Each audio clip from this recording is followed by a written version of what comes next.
Hey, this is Russ. Yeah, I'm still alive in here. Yeah, today being Monday, it's going to be our health updates. Yeah, we're shifting a little bit. Mondays are going to be basically about health and other related things, whereas Tuesday, Thursdays, and Saturdays will be e-bikes. So if you're interested in e-bike videos, watch Tuesday, Thursdays, and Saturdays, and on Mondays for health-related type things. So for those who don't know, and I think most of you guys know by now, I was diagnosed with diabetes and high blood pressure a couple weeks ago, and they started me on the high blood pressure medication called losartan. I've had that maybe a good week and a half, something like that, maybe a little longer. The high blood pressure medication is a small little sliver of a pill. It's really small. Seems to be effective, yeah. I think my blood pressure was, I'm gonna guesstimate about maybe 150 something over 92, 93, something like that.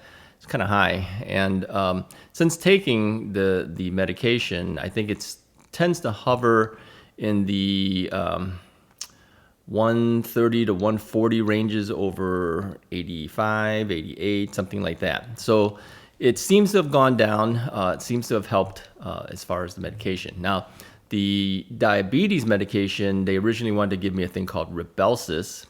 The Rybelsus actually is the pill-type form of Ozempic. Ozempic is the medication Oprah was taking, I believe. She was injecting this once a week into her stomach, and it's kind of a weight loss medication as well as diabetic medication.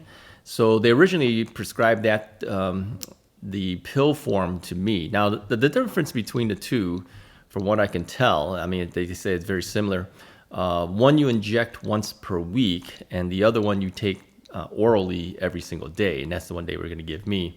Either way, I think the medication for about a month's supply was like over $1,100 out of pocket if you don't have insurance. So obviously, insurance doesn't want to pay for this because they don't want to pay $1,100 every single month. So they typically will reject it unless you absolutely can prove that you have to have it. So they started me with a medication called metformin, which is the typical drug that they give for diabetes. So the metformin's actually been doing okay, I guess. The first week, you got to take one pill every single day during dinner time. And then after a week, if you're doing okay, then you move to 2 pills every single day. So I finished the 1 week, and as of today, I will be starting the 2 pills per day. All right, we'll see how that goes. Now, I mentioned to you that there was some side effects that can happen with metformin, including diarrhea and gas. Well, I got that. The first time I took it didn't seem to do anything, but after a couple of days, it started to kick in. So it's not major diarrhea or anything like that, but it's loose without getting too graphic. Yeah, it's not a real big deal. So I do have some side effect, but it's not something that would stop me from continuing on. So anyway, it seems to be doing fairly well. I do a finger prick test every single day, twice a day, in the morning and in the evening. And when I first started the glucose tests, I had maybe 250 something mg/dl. I'm gonna guess that's milligrams per deciliter. I have no idea. I don't know what that stands for. But it was like around 240s, 250s, something like that. They say normal is about 70 to 99. Okay, so I'm way high. Since taking the metformin, I've gone as low as 112, and it seems to hover around 140, 130 range, something like that. So it is dropping. It hasn't quite hit the normal ranges yet, but that's a significant drop still. So overall, I think it actually is working. Now, people have been watching my other videos since. I had, I think, 1 or 2 since that point. And some of you guys have said, yeah, you've lost some weight. Yeah, I did. Now, I told you that, I lost like 10 pounds and never even knew how I lost the 10 pounds. Remember that? And I think that was because of the diabetes things going on. You tend to lose weight and don't even know why. So, but let's count it because, I had gotten as high as 268 since the last time we've been checking weight and stuff like that for e-bikes and stuff. So we'll call it 268. Okay, I am down currently now to, what is it? As of today, I think it was 248.4, something like that. So just shy of 20 pounds at this point. So maybe you can see it, but I've always said that, if you look at my face, you can kind of tell if I've lost weight or I haven't. Now, it may look a little different too because I'm not wearing my glasses. And I mentioned too that, with the diabetes, it does affect your vision. Now, some people were kind of guesstimating, well, as you get older, your vision changes anyways. No, this is the diabetes thing, okay? This is not because of age. I know age changes. So as I look further out, I'm looking beyond the camera now, I can see some distance stuff better without my glasses than with. Now, that doesn't mean that everything I see at a distance is sharp and clear, okay? Because somebody asked me, are you able to drive without your glasses? And the answer is no, I can't. But the minute I put my glasses on, it actually gets kind of fuzzy. Not fuzzy, but when your prescription is not exactly right, you kind of feel kind of funny. As you're looking through your glasses, like, wow, everything's kind of distorted. That's what it kind of looks like at this point. So really, driving-wise is not really the greatest for me. Now, I have prescription sunglasses, as you know, so in order for me to cut down the sun, I have to put that on. And of course, that means I'm a little bit little out of focus and stuff like that as I'm driving. That's just not really safe either. So, but in order to get food and other things, during the day that I have to get, I have no choice but to drive. So during the day while I'm just around here at home, I don't wear my glasses at this point because it's actually gives me more of a dizziness if I wear it because the prescriptions are way off at this point. Now, I did go to see a diabetic consultant. She's an educator, but diabetic educator. Nice lady. She's an Indian lady. And I told her to watch Russ is Right. Hopefully you're watching. So she told me too, she says, don't go ahead and go changing your prescriptions because things can change back. So we're hoping that that's where it's going to head. All right. So I'm not wearing my glasses. I only put it on. Even when I'm trying to read, I have a hard time reading. So when you guys make comments now, I have two options I can look at. I could look at your comments on my phone or I could look at it on my laptop. And either one, I struggle to read it. Yeah. So I tend to skim some of your stuff at this point simply because it's hard for me to read every single word on there because it's not sharp. I can't really focus on it. And you kind of feel like you're cross-eyed when you're trying to focus in. So excuse me for not being able to respond more than maybe a thumbs up or something like that. So, but the reading is difficult. So close-up is not that easy for me at this point. I'm hoping eventually it'll go back the way it was. I did put a request to the nurse practitioner to get a referral for ophthalmologist or something. She hasn't responded back, so I'm gonna have to ask her again to see if that's something I can get. They did mention to me too that whenever they do a referral, it's still your own responsibility to make sure your insurance will pay for that. So even if she gives me the referral, I will have to contact the insurance company, say, are you guys going to pay for an ophthalmologist for me to go to? So she did recommend an endocrinologist, and I made an appointment with one. There's only one in that particular facility, and they gave me an appointment 3 months out. I told the lady, I said, I'll be dead in 3 months. I wanted to see what she said after that, and so she just kind of nervously laughed. I says, you don't have anything other than one person that handles this, and there's a line of people waiting all the way for 3 months. She goes, yeah, that's it. So I asked the nurse practitioner to give me some recommendations from other areas, and maybe I'll have to go to another facility. And even those places only have like one, and some of them don't even have any. So I'm thinking, what's the point of seeing this person if I can't even get in? I mean, by the time I get in, it'll be 3-4 months down the road. What's the point? I mean, at that point, I would have already been taking all the medications that she's told me to take. So anyways, it's kind of a frustration in that sense. I mean, I can't even see a regular doctor for a regular physical until March 20th. So they seem to be shy of doctors or something. I don't know what the deal is with this, but there's a big medical group. It's not like it's a small amount. You're talking thousands and thousands of people. You would tend to think they should have more staff members at that point. Anyways, that's the struggle I have with that. Okay, so what else is going on? So, okay, let me tell you real quickly what I've been eating so that you kind of know what's going on there. So, the dietitian or the dietitian, well, technically, I guess she is a dietitian, but she's a she's a diabetic counselor. She told me, she says, you can't just eat salads all the time, because I've been eating salads and chicken essentially. Says you got to throw in some carbs, you got to create a baseline. Okay, you got to find a point where your body can go back to, because eventually you're going to stop just eating salads, and then once you start eating all the carbs and things like that again, it'll just spike up and go up again. So you have to throw in some carbs, but what she wants me to do is count the amount of carbs and things that you're eating. So I'm trying to learn to do that. I haven't found what carbs I really want to introduce. So I've eaten a little bit of bread here and there, but not much. So typically what I do is I have a salad with romaine lettuce. There's usually a sprinkling of mozzarella cheese, very little. And then there's usually one hard-boiled egg I will put in there. And there's a piece of chicken. So whether it's a chicken leg or chicken thigh or whatever, there's usually one piece of chicken in there. I have been still using the Thousand Island that I have at home. I mean, I have a bunch of it, so I just wanted to use it up. I mean, I figured, okay, there's a little bit of sugars in there, but not so much that it's like I'm drinking a bunch of sugar or something like that. So I figured, let me just finish that off. I had some ranch dressing too, so I wanted to finish that off. And then I'm at the point now where I'm about ready to make my own salad dressing. So I'm still getting ready to do that. All right. And then that's basically all I've been eating. I do that breakfast, lunch, and dinner.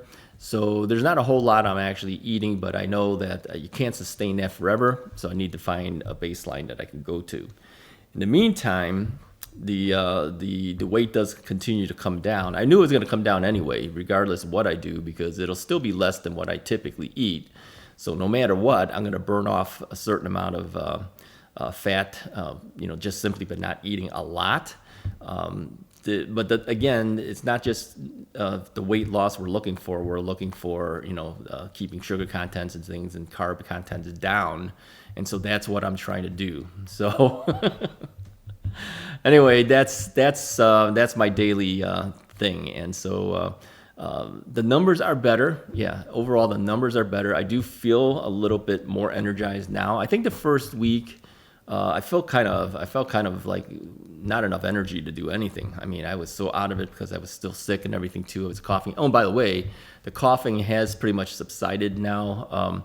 The cold sore is still there. I mean, it's basically gone. It's just it's scabbed over, but I'm not gonna pick it because when you pick it, it's just gonna start bleeding again. So I'm just gonna let it sit there until it finally falls off by itself. But yeah, it's not puffed up or anything like that. It's just the leftovers of whatever's going on. So excuse the cold sore for several more videos. I think it's gonna take a while before that thing finally comes off. So that is what is happening. Okay, so like I said before, if you look at my face, you can pretty much tell that I have lost a little bit of weight. Yeah, things feel like I'm 20 pounds lighter. That's for sure. So yeah, I'm way ahead of you guys. If you're on the diet with me, yeah, you got to step it up, lose some weight. Now, you guys should be losing weight because you're losing weight, not because of the diabetes and things. So now, for you guys who aren't sure whether you're heading towards diabetes or maybe you already have it, but if you're heading in that direction, again, let me encourage you to do what I didn't do. Okay. Make sure that you're watching what you're eating, watch your sugar contents, your carb contents, things like that. And the exercise is very important. This is one thing that she told me, you do need to exercise. Oh, one thing she told me that I needed to tell you guys too is try exercising after you ate something. Yeah, she says a lot of times people will do exercise early in the morning. That's fine. She said that's perfectly okay. But she says you'll get more burn out of it if you finish your dinner, take a little bit of rest for a second, and then go and exercise. Yeah, she says do maybe like a half hour on the exercise bike or something. I haven't been able to do a half hour. I'm leaning towards there. I'm able to do about 15 minutes.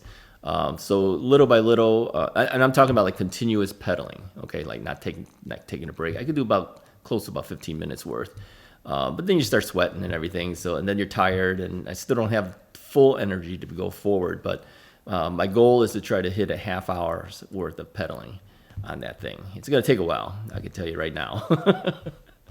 Yeah, I haven't done anything for a long time. I was just sitting on that recliner chair, and anyways, that's the deal. I'm still on the recliner chair, just to let you guys know, because I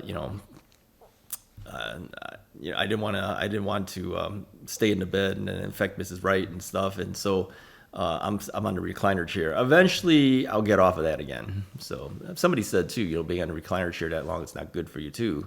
And so yeah, I know that's not good. It's just that's what I have and that's what I can do. So I found that when I was coughing, if I'm propped up a little bit, I have less chance of coughing. So I kind of go up and down. I mean, the recliner chair goes almost all the way flat. Not quite, but almost.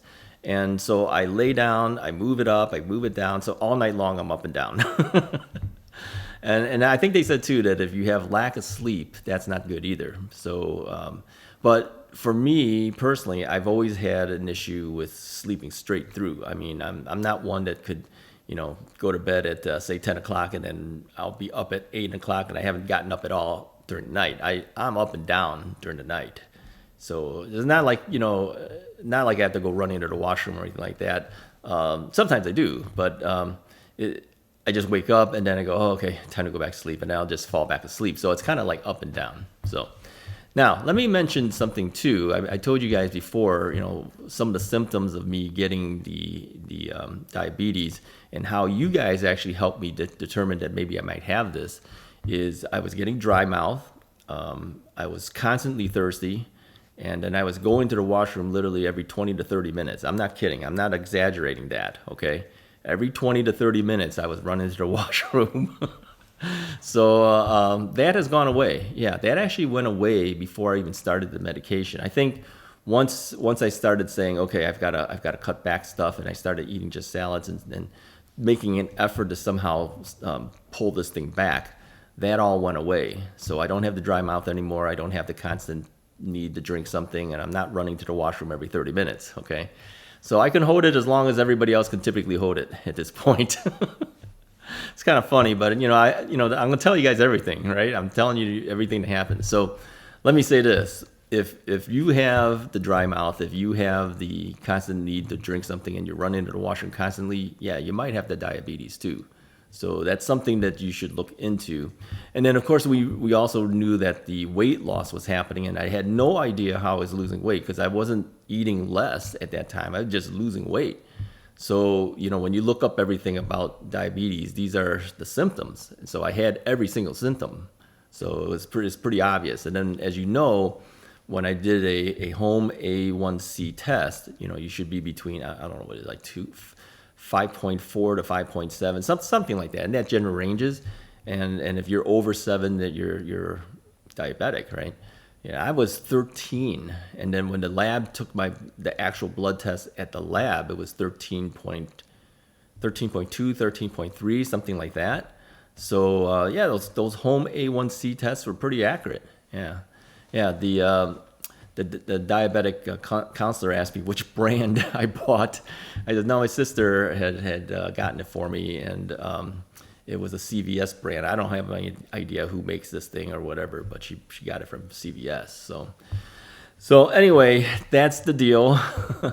Things have gone back to, if it wasn't for the numbers, and checking the numbers, you would think I'm back to normal at this point.